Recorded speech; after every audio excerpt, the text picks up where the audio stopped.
Encore une nouvelle version d'OBS, la version 29.0, alors que la version 28.1 est sortie en bêta le 12 octobre et que je vous ai présenté la version finale en vidéo le 6 novembre, 3 semaines plus tard, paf, une nouvelle version.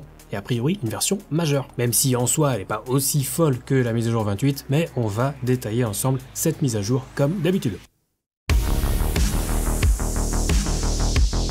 Une petite précision tout de même, cette nouvelle version 29.0 d'OBS est en bêta à l'heure actuelle. Donc le petit avertissement traditionnel, si jamais vous voulez la tester, il y aura des risques d'instabilité potentielle. C'est absolument pas une obligation de passer sur cette nouvelle version pour l'instant, et en général, on préfère attendre la version finale. Mais pour ceux qui veulent la tester et éventuellement participer au projet OBS et faire leur retour d'expérience aux développeurs, eh bien faites-vous plaisir. En tout cas, nous, ça va pas nous empêcher de voir ce qu'elle propose de nouveau et vous trouverez bien sûr le lien pour télécharger cette version bêta d'OBS 29.0 dans la description. Je profite aussi de l'occasion pour en mettre une petite couche concernant les plugins. Tous les plugins ne sont pas encore compatibles avec la version 28 et donc a fortiori avec cette version 29. Et je rappelle que si un plugin ne fonctionne plus, c'est pas à cause d'OBS, c'est juste que le développeur du plugin n'a pas encore fait la mise à jour pour le rendre compatible. C'est un petit peu différent. Je pense notamment au plugin StreamFX qui est un plugin qui est pas mal utilisé, le développeur est actuellement en train de travailler dessus. Il existe bien une version alpha compatible avec OBS 28 et OBS 29, mais il faudra encore patienter un petit peu pour une compatibilité totale. La liste des plugins compatibles avec OBS 28 et donc avec OBS 29 est toujours disponible sur cette page, je vous remettrai le lien dans la description, et bien entendu pour ceux qui n'utilisent pas de plugins,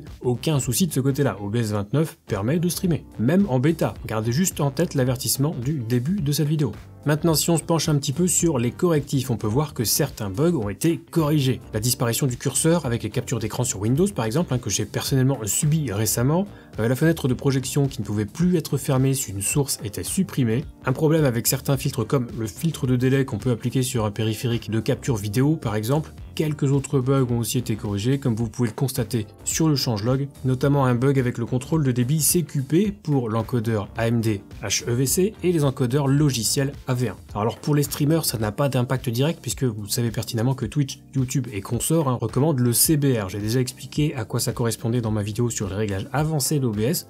Normalement, vous devez savoir à peu près ce que c'est que le CBR et que c'est ça qu'on doit utiliser pour streamer plutôt que du VBR ou en substance du CQP. Et le deuxième point qui fait que ça ne concerne pas directement les streamers pour l'instant, c'est que c'est donc un bug corrigé pour les encodeurs qu'on ne peut pas utiliser pour du streaming. Du moins pas encore, car non, il n'est pas possible de streamer en HEVC et encore moins en AV1, même si on a vu avec la précédente mise à jour que ça devrait arriver d'ici quelques mois, quelques années sur Twitch, voire sur YouTube. Ce fameux codec AV1, on va y revenir à nouveau, mais tout ça pour dire que même si c'est inutilisable pour le streaming, pour de l'enregistrement, ça peut servir et le CQP peut avoir un intérêt. Je ne détaille pas, mais c'est un mode de contrôle de débit intéressant quand on sait comment ça fonctionne, on en reparlera sans doute dans une prochaine vidéo. Avant de passer aux réelles nouveautés, on va voir rapidement ce qui a été amélioré, parce qu'il y a quand même pas mal d'améliorations intéressantes, en tout cas de mon point de vue, notamment avec le tampon de relecture, la limite de mémoire qui pouvait être allouée à ce tampon de relecture passe de 8 Go fixe à 75% du total de la RAM, ce qui est relativement cohérent quand on voit que de plus en plus de PC sont montés avec 32 Go de RAM ou plus, ce qui n'est pas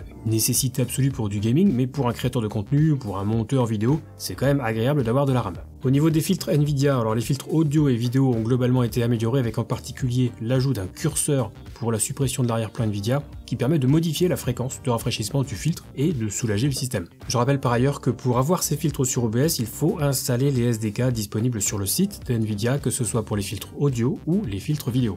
Concernant la capture d'écran, on a une amélioration du nommage et de la sauvegarde des différents écrans sous Windows. Si jamais vous débranchez, rebranchez vos écrans régulièrement, ça peut vous être utile. Notez toutefois que du fait de cette modification, toutes vos sources capture d'écran actuelles seront vierges et il faudra les reconfigurer une fois pour qu'elles soient définitivement prises en compte. Au niveau des docks internet personnalisés, on peut désormais les mettre en sourdine individuellement, ça c'est vraiment très pratique et on peut également inspecter la page en cours dans le dock. Bon, ça pour le coup ça concernera peu de monde, mais ça peut être assez pratique pour ceux qui connaissent déjà et qui voudraient épurer un dock par exemple. Encore une fois, ça concernera une minorité. Le pré-réglage par défaut pour le streaming avec NVENC est désormais établi sur P5, qui est pour moi d'ailleurs le meilleur compromis. Vous aurez bientôt droit à une vidéo là-dessus, donc je ne détaille pas davantage. Et en ce qui concerne les cartes de capture, sur Windows, les hautes fréquences de rafraîchissement sont désormais disponibles. Il est donc possible de capturer à 144 ou 240 Hz par exemple, Tout cela en fonction de votre propre carte de capture évidemment. Toujours avec les cartes de capture, l'audio devrait normalement être capturé correctement pour la plupart des cartes qui sont associées à une source périphérique de capture vidéo, en tout cas sous Windows,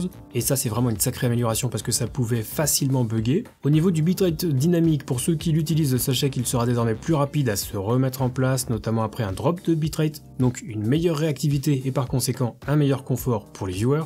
Et enfin, en ce qui concerne le diaporama, un petit compteur a été ajouté dans la barre d'outils de la source diaporama avec désormais l'affichage du nombre d'images en cours et du nombre d'images restantes. Il fallait tout simplement y penser. Alors on a d'autres améliorations à droite à gauche, je vous ai présenté celles qui m'intéressent en priorité, mais libre à vous évidemment de consulter le changelog complet si vous voulez voir les quelques améliorations que je n'ai pas détaillées. Et qui sait, vous serez peut-être concerné. Au chapitre des nouveautés pures, alors là c'est la possibilité de choisir un canal de mise à jour sur OBS. Vous faites peut-être partie de la team qui aime bien tout tester, vous pouvez parfaitement rejoindre le programme de bêta d'OBS. En revanche, si vous préférez attendre les versions finales, vous pouvez choisir de rester sur les versions 100% stables. Et notez que si vous êtes sur une version bêta et que vous choisissez le canal de mise à jour des versions stables, a priori il vous sera proposé de revenir sur une version stable. Plutôt pratique si vous voulez revenir en arrière, et l'inverse devrait s'appliquer également, donc un ajout sympathique pour ceux qui veulent rester au courant des dernières versions d'OBS sans effort. Pour les possesseurs de Mac, les encodeurs HEVC et ProRes sont désormais inclus nativement à OBS, ça concerne également le HDR, donc plus la peine de bidouiller, ça sera là d'office. Idem pour l'encodeur HEVC Intel qui apparaît dans la liste des encodeurs de l'onglet enregistrement, pour peu que vous soyez équipé d'un processeur de la marque, ça va de soi. Autre belle nouveauté, c'est l'ajout d'un égaliseur dans les filtres audio de base d'OBS. Pour rappel, j'avais fait une vidéo assez populaire pour modifier le rendu de son micro avec justement un égaliseur, ça nécessitait l'usage d'un plugin VST pour ensuite appliquer le filtre sur OBS. Cette méthode est d'ailleurs toujours valable, mais pour ceux qui voudraient tout centraliser sur OBS, eh bien ce nouveau filtre permet d'avoir un égaliseur. Alors certes, c'est seulement sur 3 bandes de fréquences, les aigus, les médiums et les basses, mais c'est déjà ça de prix, et souvent ça peut suffire à donner un petit coup de fouet au rendu de votre micro. Et toujours au registre des filtres audio, un deuxième type de compresseur a été ajouté également, le Upward Compressor, qui peut fonctionner conjointement avec un compresseur classique. En gros, ça va permettre de booster les faibles volumes sonores. Si par exemple vous chuchotez et que le volume descend sous un certain seuil, eh bien l'Upward Compressor va booster le signal pour augmenter le volume. C'est pas forcément un filtre indispensable pour le commun des mortels, en général le compresseur de base suffit pour justement limiter les volumes forts, mais si vous aimez bidouiller vos réglages audio, ça pourrait éventuellement vous être utile, donc c'est plutôt une bonne chose. Et enfin, on va reparler une énième fois du codec AV1. Lors de la mise à jour précédente, j'avais mis en avant le fait que les développeurs avaient implémenté le AV1 NVENC, donc dans la version 28.1 d'OBS,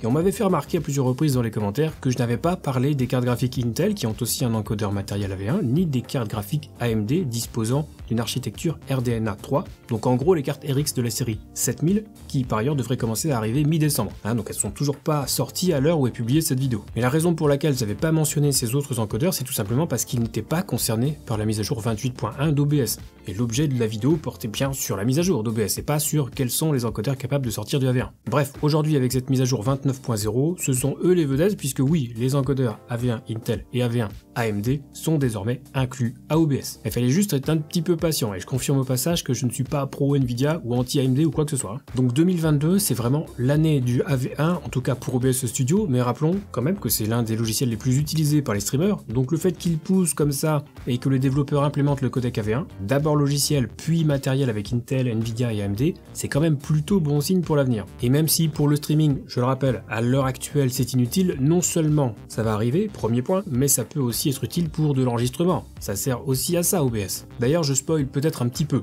Je suis en contact en ce moment avec Nvidia, c'est pas impossible que je vous fasse une petite vidéo sur l'encodage AV1 avec NVENC si j'arrive à récupérer un GPU de la série 40. Bref, on discute, je vous tiendrai au courant évidemment. Et donc voilà pour cette mise à jour 29.0 d'OBS Studio qui met encore un peu plus l'accent sur ce que sera le streaming à l'avenir, en tout cas d'un point de vue technique. Bon, pour être honnête, on aurait eu une version 28.2 plutôt qu'une 29.0.